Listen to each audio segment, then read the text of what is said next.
Hello friends, this is Chandra Prakash KBC section crorepati and hope you are doing well. और आप सबके लिए एक गुड न्यूज़ है कि केबीसी की री रजिस्ट्रेशन स्टार्ट हो चुकी है। और मैंने अपनी एक वीडियो में पहले भी कहा था कि बहुत जल्दी री रजिस्ट्रेशन स्टार्ट होगी। तब बहुत सारे लोगों ने कहा था नहीं सर, ये र्यूमर है, री रजिस्ट्रेशन स्टार्ट नहीं होने वाली। बट मैंने आपको कंफर्म किया था कि नहीं, बहुत जल्दी री रजिस्ट्रेशन स्टार्ट होगी, आप तैयारी कर लें। और फाइनली री रजिस्ट्रेशन आज स्टार्ट हो चुकी है। तो कैसे आपको रजिस्टर करना है, कितने लोगों को कॉल आएगी, और क्या जिन लोगों का ग्राउंड ऑडिशन हुआ था उनको भी कॉल आएगी। इसके अलावा मैं केबीसी फास्टर फिंगर फर्स्ट की कॉल की क्या अपडेट है उसके बारे में भी आपसे बात करने वाला हूं। बस आपसे इतनी रिक्वेस्ट रहेगी कि मेरी वीडियो को ज़्यादा से ज़्यादा शेयर करना, मेरे चैनल को सब्सक्राइब कर लेना, ताकि ज़्यादा से ज़्यादा लोगों तक इसका बेनिफिट पहुँचे। फ्रेंड्स, सबसे पहले बात करते हैं कि आपको ये रजिस्ट्रेशन करनी कैसे है। जो कि केबीसी की टर्म्स एंड कंडीशंस है, वहाँ दो तरीके बताए गए हैं रजिस्ट्रेशन करने के। पहला है क्यूआर कोड को स्कैन करना। रात को 9 बजे जो सोनी का चैनल है वहाँ पे क्यूआर कोड आएगा, आपको उसको स्कैन करना है। और उसके बाद वही आपका नाम, अपना फ़ोन नंबर, आप क्या करते हैं, आपका जेंडर क्या है, आपकी एज क्या है, ये सब फिल करना है। और आपको फिर उसके बाद एक क्वेश्चन का आंसर देना है और आपकी रजिस्ट्रेशन हो जाएगी।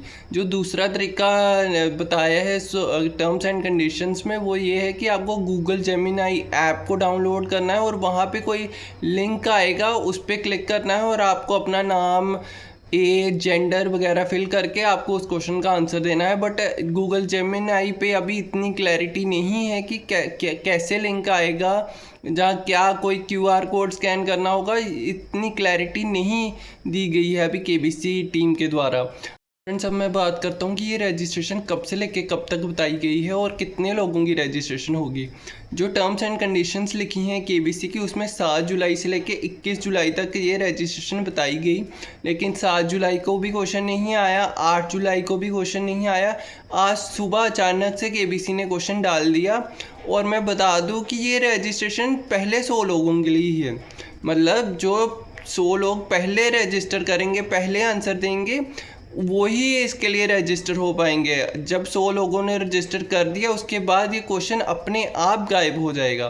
तो आपको जल्दी भी करनी है और करेक्ट आंसर भी देना है फ्रेंड्स। और सिर्फ 10,000 लोगों की रजिस्ट्रेशन होगी 9 जुलाई से लेके 21 जुलाई, जहाँ शायद 23 जुलाई भी ये डेट हो जाए, क्योंकि पहले 2 दिन क्वेश्चन नहीं आया। आज क्वेश्चन आया था, तो आप 9 जुलाई से मान के चलिए और शायद 21 जुलाई से एक्सटेंड कर दिया जाए तो शायद ये 23 जुलाई तक रजिस्ट्रेशन एक्सटेंड होगी। बट आपको ध्यान रखना है कि आपको जल्दी रजिस्ट्रेशन करनी है, क्योंकि ये सिर्फ 100 लोगों के लिए ही रजिस्ट्रेशन है। जब 100 लोग रजिस्टर कर देंगे पर डे, ऑटोमेटिकली ये क्वेश्चन गायब हो जाएगा और फिर आपको रजिस्टर करने का चांस नहीं मिलेगा। और ये टोटल जो रजिस्ट्रेशन है वो 10,000 लोगों के लिए। 55,000 लोगों ने जिन्होंने पहले रजिस्टर कर दिया था, जिनका ग्राउंड ऑडिशन हो गया था, उनके लिए ये रजिस्ट्रेशन नहीं है। जैसे कि मैंने आपको पहले बताया कि जिन 55,000 लोगों ने पहले रजिस्ट्रेशन कर दी थी, जिनका ग्राउंड ऑडिशन हुआ था, उनके लिए ये रजिस्ट्रेशन नहीं है। लेकिन अगर आपका ग्राउंड ऑडिशन हुआ था और आपका ग्राउंड ऑडिशन क्लियर नहीं हुआ, तो फिर आपके पास क्या ऑप्शन रह जाते हैं। तो फ्रेंड्स, आपके पास एक अच्छा ऑप्शन ये है कि आप किसी दूसरे नंबर से रजिस्ट्रेशन करें, उससे ना करें जिससे आपको ग्राउंड ऑडिशन की कॉल आई थी। जहां आपके पास एक और ऑप्शन है, आप किसी दूसरे फैमिली मेम्बर का रजिस्ट्रेशन कर दें। टर्म्स एंड कंडीशन में ये बात साफ साफ लिखी है कि 55,000 लोगों का पहले रजिस्ट्रेशन हो गया और अब हम 10,000 लोग और लेंगे। तो बेटर है फ्रेंड्स, किसी दूसरे नंबर से करें, चाहे किसी दूसरे फैमिली मेम्बर का कर दें। आखिरी में मैं आपसे बात करना चाहता हूँ कि केबीसी फास्टर फिंगर फर्स्ट की जो कॉल आ रही है उसकी क्या अपडेट है।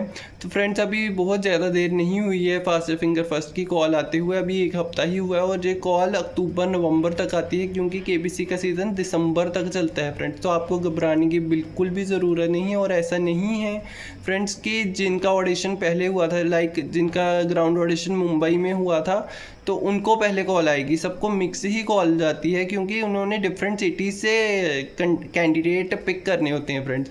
तो ये नहीं है कि मुंबई वालों को पहले आएगी और इंदौर वालों को बाद में आएगी, सबको मिक्स ही आती है और अक्टूबर नवंबर तक कॉल आती है फ्रेंड्स। तो आपको भी घबराने की कोई ज़रूरत नहीं है। अगर आपने अच्छी अच्छी बातें कही हैं, अगर आपने करेक्टली आंसर किए हैं क्वेश्चन, तो ज़रूर आप अपने ऊपर बिलीव रखिए, ज़रूर आपको कॉल आएगी और घबराने की कोई ज़रूरत नहीं है। बस आप वेट कीजिए, पेशेंस रखिए और अपने ऊपर बिलीव रखिए फ्रेंड्स, ज़रूर आपको कॉल आएगी। फ्रेंड्स आई होप कि अब आपको चीज़ें काफ़ी हद तक क्लियर हुई होंगी। बस आपको दो ही चीज़ों का ध्यान रखना है फ्रेंड्स। सबसे पहले कि आपको तो एक जल्दी से रजिस्ट्रेशन करनी है, क्योंकि ये रजिस्ट्रेशन पहले 100 लोगों के लिए ही है। जैसे ही कि 9 बजे रात को क्वेश्चन दिखेगा सोनी के चैनल पे, आपको जल्दी से QR कोड स्कैन करना है और जल्दी से अपना नाम, जेंडर, एज वगैरह डाल के जल्दी से उस क्वेश्चन का करेक्ट आंसर देना है और रजिस्टर कर देना है। और दूसरी बात आपको ये ध्यान में रखनी है फ्रेंड्स कि आपको उस नंबर से रजिस्ट्रेशन नहीं करनी है जिससे आपने पहले की थी, जिससे आपको ग्राउंड ऑडिशन का कॉल आया था। आप दूसरे नंबर से रजिस्ट्रेशन करना, चाहे किसी दूसरे फैमिली मेम्बर का कर देना, वो आपके लिए ज़्यादा बेटर रहेगा। आई होप कि आपको चीज़ें सारी अब क्लियर हो गई होंगी, क्रिस्टल क्लियर हुई होंगी। फिर भी अगर आपको कोई क्वेश्चन होगा, कोई क्वेरी होगी, you can comment below. And thanks for watching friends, thank you.